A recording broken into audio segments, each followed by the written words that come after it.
We Americans are aware of what's happening in Cambodia and South Vietnam because this country has a big stake there. But Bangladesh is a different case. There is no major American involvement or commitment there, nothing which approaches the needs of that young, impoverished nation. And so the memory of what happened there may already be growing dim in many of us. But what did happen there will never be forgotten by the people of Bangladesh, especially the women. It was in villages like this that the Bengali liberation struggle caught fire. And it was in villages like this that the Pakistan Army took its revenge.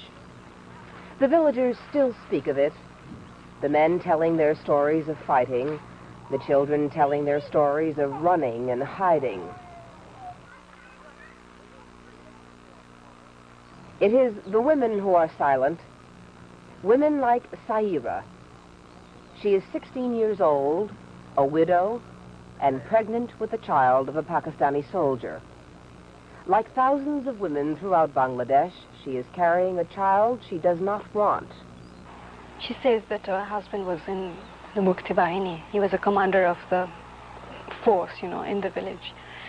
And this army people were looking for him, and they had broken into her house to take him away, actually. And when they were dragging him out of the house, she started screaming and protesting and crying, trying to hold back her husband.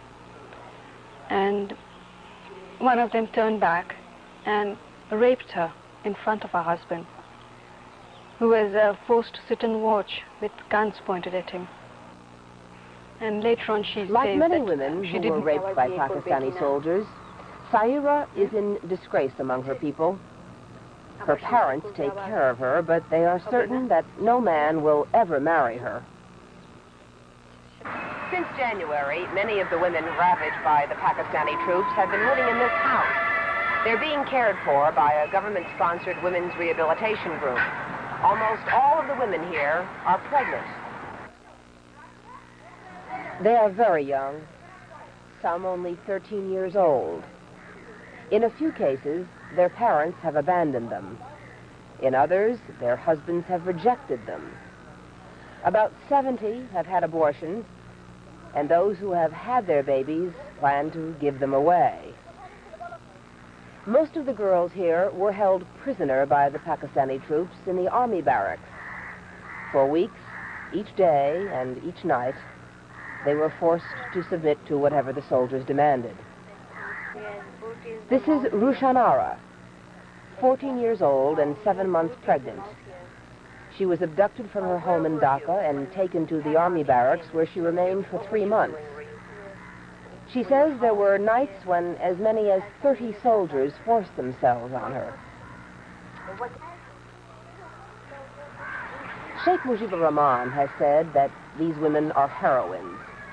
But politics, the war, and even the liberation are not really the concerns of these women. They are the innocent victims of war, and the children they bear will share in their grief. This is Liz Trotta, NBC News, in Dhaka, Bangladesh. Many of the soldiers who attacked those women are among the 100,000 Pakistani prisoners of war held by India. India has offered Pakistan what it calls unconditional talks